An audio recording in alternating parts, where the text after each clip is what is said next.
This lesson is about complex fractions.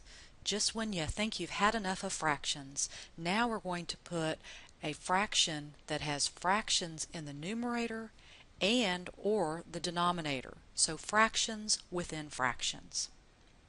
Our directions are going to be to simplify the following fraction. We're going to first start out with single fractions. We're just going to change the division to multiplication and reduce, because this sign right here means to divide. So really what this problem is 21x to the fourth over 8y divided by 7x cubed over 16y squared.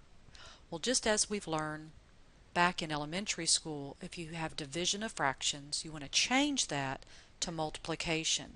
So we're going to change our division to multiplication.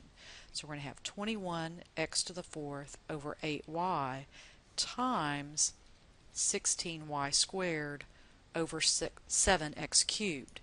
Now we're going to reduce. Let's see what we have. I have a 21 and I have a 7. 7 goes into 21 3 times. I also have an 8 and a 16. So 8 goes into 16 2 times, and 8 goes into 8 1, and I should have put a 1 there. So we're just reducing. I like to do my numbers first. Now I'm going to do the letters. So notice, let's see, I have an x to the fourth and an x cubed. So those are the same base, so I can keep the base and subtract the exponents. So that's going to leave me just an x to the first power on top. Then I have y's, so I have the same base. I'm going to subtract the exponent, keep the base, and subtract the exponents, and that would be a y to the first power. And of course we don't write that first power, but just to emphasize that we keep the base and subtract those exponents. Now let's do our multiplication. And notice I really don't have anything left on the bottom except 1, and on top I have 3 times 2, which is 6, and x times y is xy. So this is not any different than multiplying rational expressions, which we've done previously. Let's look at the second example. Again, I have a single fraction divided by a single fraction, but I don't have monomials anymore. I've got trinomials and binomials. So let's go ahead and rewrite this as division. So we have x squared minus 5x plus 6 over 10x plus 5. And that's going to be divided by 4 minus x squared over 6x plus 3. So now we're just dividing rational expressions. And as you recall, we need to factor before we can reduce. So how do we factor that trinomial? Pretty easy. It has a coefficient of 1, so we need -2 and -3. How do we factor that binomial? GCF of a 5. And now I'm going to change that to multiplication. So I'm going to multiply by the reciprocal. So this is going to go on the bottom, but I'm going to factor that. And notice that is the difference of two squares, but the 2's come first. So 2 times 2 is that 4, and x times x is x squared, and I need a positive and a negative. Hopefully this is not confusing you. I've changed the division to multiplication, so I had to take the reciprocal here. So the numerator has come to the denominator, and I have factored. Now this has got to go to the top, and I'm going to factor that. Has a GCF of a 3. Now I'm ready to start reducing any common factors. Let's see, do you see anything we have? Oh yeah, 2x plus 1 and 2x plus 1. Anything else? Hopefully you're noticing that x minus 2 and 2 minus x are opposites. We've talked a lot about that. They are opposites. So when we reduce opposites, what's left? A factor of -1. So now I think we have reduced everything we could. So let's not lose that -1. So -1 times 3 is -3. And then I have an x minus 3 left on top. On the bottom I have a 5 and a 2 plus x. There you go. Again, just a review of multiplying and dividing rational expressions.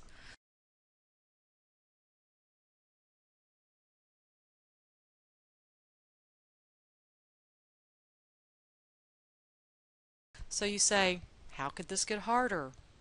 Well, we're going to leave single fractions and we're going to move on to multiple fractions. So now we have not just a single fraction divided by a single fraction, but count them. I have 1, 2, 3 fractions within one big fraction. So our process is going to be a little bit different.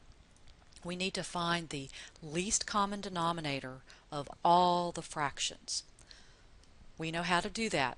Remember, we have to write down one of every kind of factor. So we notice we have a 5, an x, and a y, and then we need to raise it to the highest power on each factor, so I need that x cubed. So that's my least common denominator of all three fractions. Now I'm going to multiply every term by that least common denominator. I need to write this where I have a little bit more room. So I'm going to space it out a little bit. So I have 3 over x minus 1 over y divided by 6 over 5x cubed y. And I want to multiply every term by this least common denominator. So I have 5x cubed y, and that's over 1. Now why are we doing this? First of all, we're multiplying everything by the same, so that keeps it equal, but it's going to get rid of some of these fractions. Right, so now I need to reduce all that I've created.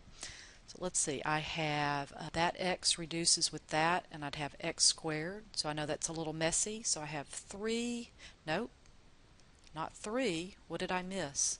3 times that 5. So that's 15 x squared y. And notice, now that's just over 1. So I've gotten rid of that fraction.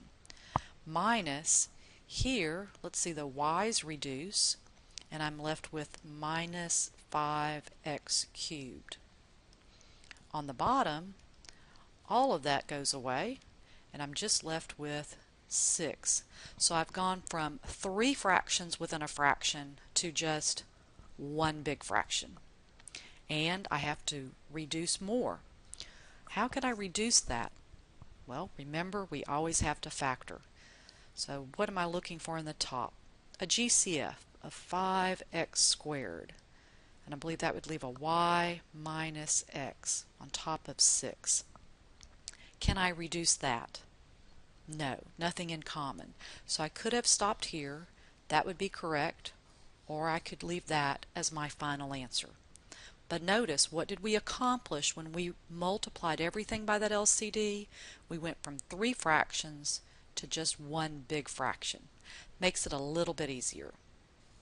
So on this problem, we don't have 3 fractions, we have 4 fractions. So I need to find the LCD of all of them. Right? So I'm going to write down my LCD. Remember, it's one of every kind of factor. Well, let's look at the numbers first. 2, 7, and 14. What number do they all divide into? 14. And then I see an x and I see a y. I think that takes care of all my factors raised to the highest power, so that's my least common denominator. And I'm going to multiply every term by that 14xy. So again, I'm going to create myself a little bit more room. Right? Remember, I'm going to multiply by this, and that's over 1. And I'm doing this to go from 4 fractions to just one fraction. So let's see, what have I accomplished? I can reduce the x's, and I'm left with 14y. Here, 2 goes into 14 7 times, and so I have minus 7xy. And all of those denominators are now 1. On here, 7 goes into 14 2 times, and the x's reduce, so I have 5 times 2, which is 10. I've got my y left. Minus, all that reduces, and I just have 5. Am I done? Well, I don't know. Can I reduce that? Well, I see some GCF, so I'm just going to factor and see if I can maybe reduce. So what do I have here? I have a GCF of a 7y, and that would leave me 2 minus x. On the bottom I have a GCF of 5, and that would leave me 2y minus 1. Even though I could factor it, there's no common factors. So again, I could have left this as my answer, but I really had to check it out, so that's also a correct answer.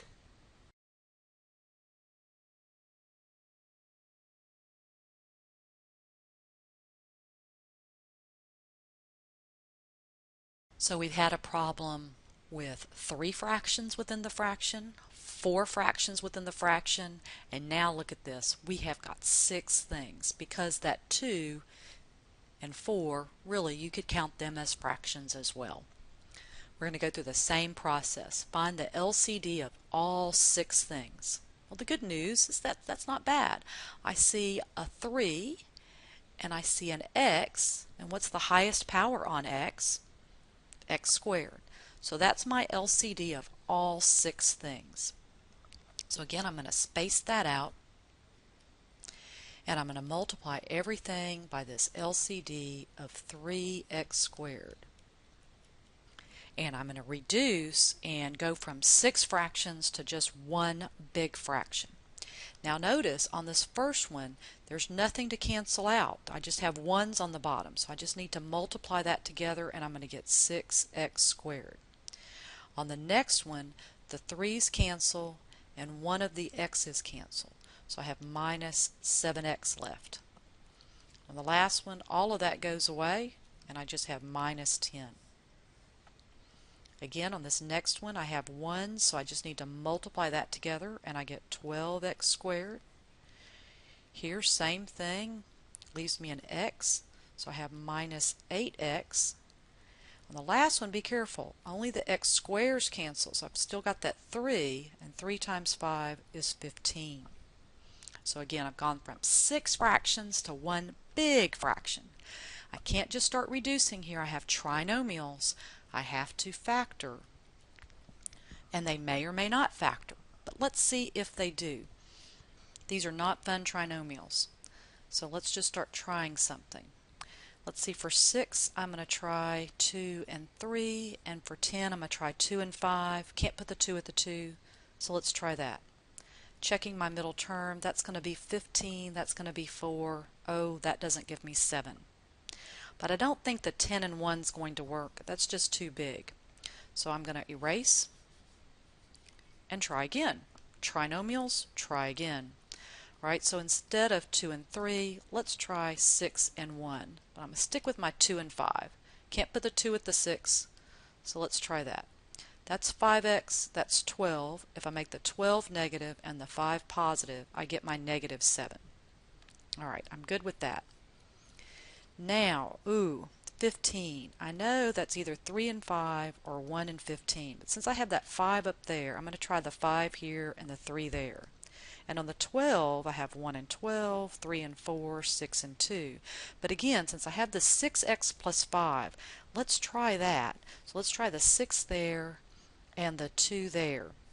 And I need to get my signs to have a negative 15. That needs to be negative.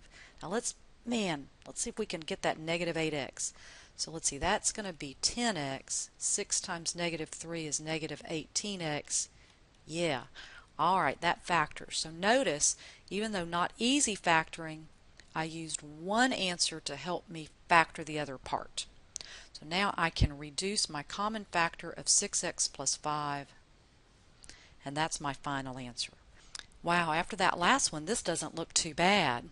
I have 4 terms, maybe not 4 fractions, but I have 1, 2, and really 3, 4. So let's do that LCD. So the 1's and an x and a y. That one's pretty easy. So I need to multiply each of these by xy. So again, I'm just going to kind of write it out with a little bit more space. Remember, those are over 1. So I multiply each of these by my LCD of xy. And then I want to reduce. So I have 2y plus x. Nothing cancels there, so that's x squared y plus nothing cancels there, that's 3xy. wow, that was pretty easy, but man, it looks like I could reduce because of all those x's and y's. But before you reduce binomials, you must factor. I cannot factor 2y plus x. There's no GCF. Here, they have an x and a y in common. Again, nothing factors. So this is an okay answer. This is an acceptable answer.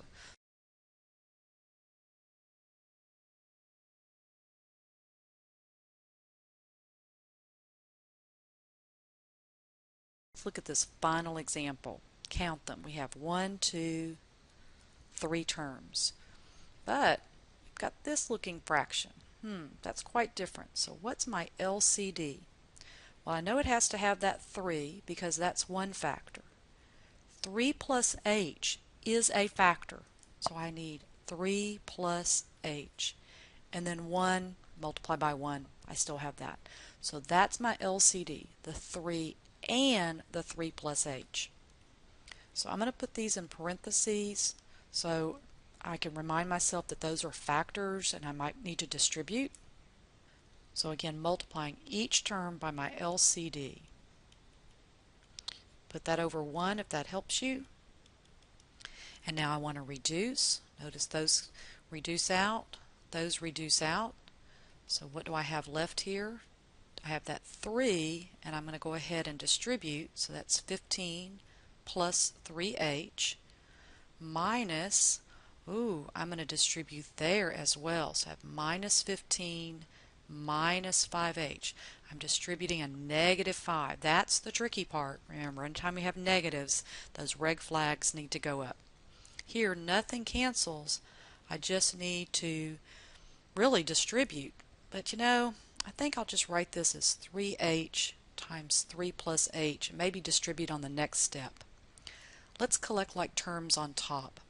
15 minus 15. Hey, that's 0.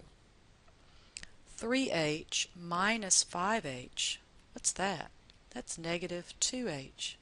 Well, I'm kind of glad I didn't distribute. Since this is already factored, everything's multiplied together. Do you see a common factor I can reduce? Hope so. That h is a common factor. So my final answer is negative 2 over 3 times 3 plus h. The reason why I did this example is because this LCD is different. It involves a binomial, which you have seen as LCDs on previous lessons about adding and subtracting rational expressions. So just to recap, if you have single fractions, you're just going to change the division to multiplication and reduce. That if you have multiple fractions, you want to find the LCD of all the fractions, multiply every term by that LCD. That creates you one big fraction, and then in order to reduce, you're going to need to factor and cancel out common factors.